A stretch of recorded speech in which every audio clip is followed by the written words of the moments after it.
everybody, welcome back to In the Gutter. It's Wade from a weekly comic haul. Alright, so I'm reading Hidden Springs number 3 last week, and I'm like, huh?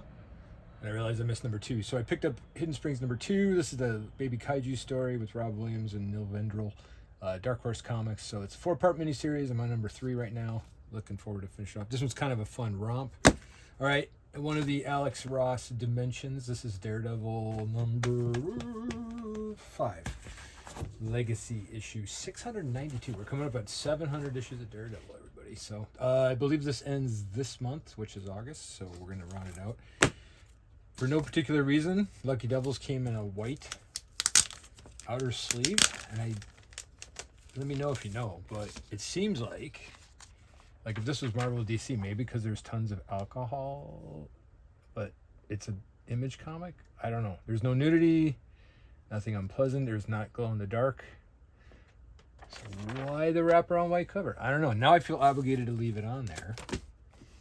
Lest historians say it's missing the white cover. Anyway, this is issue number 9 from Charles Soule and Ryan Brown. I'm looking forward to this one ending. Not my thing. I'm no offense to the creators, but it didn't grab me. Okay, another one I'm rounding out. I think I'm finishing on number 8 or number 10. However, this issue was pretty good. So right around the time I decided to give it a rest, it gets better. So Batwoman number 6, this is Greg Rucka and Danny. Yeah, Danny cover. I think they did the interiors, but it looks less like this for some reason. Let's take a look, shall we? I had a weird thought that they had a guest penciler or something on this issue. Let's see how it's much more detailed. This one's like almost a silent book.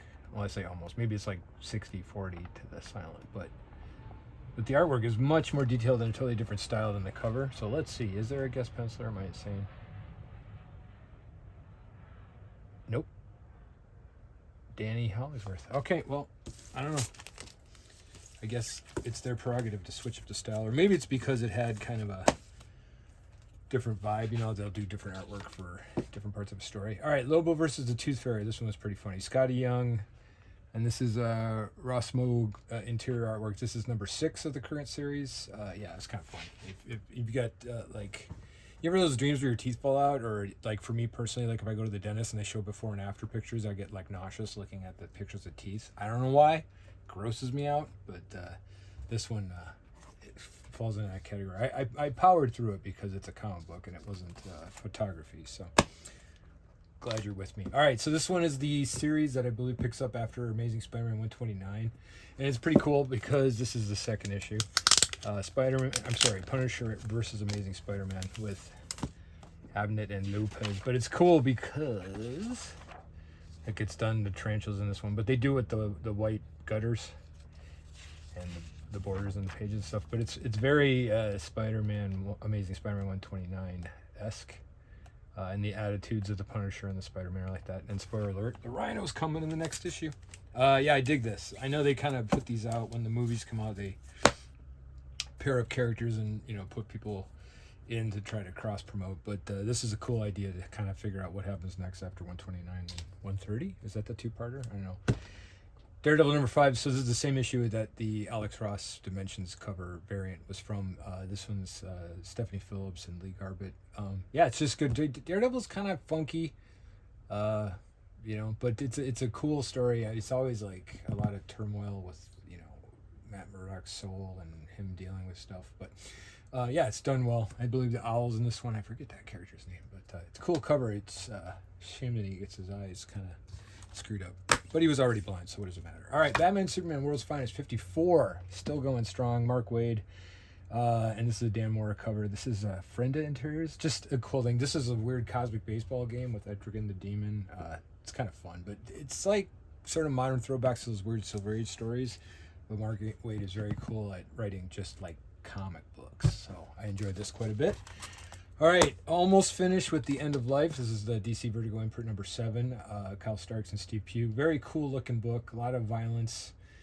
Violence just seems to be the main thread in almost all comic books. And I don't mean like punch you in the face violence, but like real violence. It's crazy. But I guess if it bleeds, it leads, right? So I'll show you another example shortly. American Caper, this book's funky too. This is number 10, Dan Hauser and Laszlo's story with David Lampum's interiors. Yeah, kind of a, take on society and crime and all that stuff. Again, falling more into the violence, as is Witness Point. So this one's Nathan Fillion has his name on it. I don't know how much he actually has to do with it, but Heath Corso and Sue Lee. This is a place in Wisconsin where all the witness protection people are, and a lot of dialogue. So if you like people walking and talking, this is the book for you. And this one is a zombie-esque kind of book, clearly by the cover. Zach Kaplan and Stefano Raphael. Only the Savage are left. This is the 3rd issue. Yeah, I like zombies, so I like this comic book from Dark Horse Presents. This one is cool because it's like a good heavy metal story, and I don't mean the music, I mean like the magazine. But If Destruction Bear a Lot, and this is the 4th issue from Matthew and Mark Elijah Rosenberg and Andy McDonald. Yeah, it's just a cool, really pure sci-fi story where basically robots, are all that's left, but then there's a human. And in this issue, they figure out there's a surface to this world, and I find out all this stuff is subterranean, which was kind of cool. So it's if you missed out on this, it would be worth reading the trade, because it will flow better as one story. A visually stunning Monster Racing League M1 number 3 from Jae Lee and Jun Chung's artwork with Lily and Robert Wyndham. Yeah, the story is kind of circumstantial, I think, but like each panel's kind of you could cut it out and hang it on your wall kind of thing. I love the progression of Jae Lee, how he's grown over the years, and just his style. It's delicate and destructive. I don't know. It's just a cool thing. Going strong. So I started listening to the podcast History That Doesn't Suck, and I'm up to the Benedict Arnold. True story about Benedict Arnold, and that guy was a jerk, by the way. But he's even a bigger jerk in this particular issue of Redcoat. Number 19, Jeff Johns and Brian Hitch. Yeah, and I guess Jeff Johns has been doing his homework.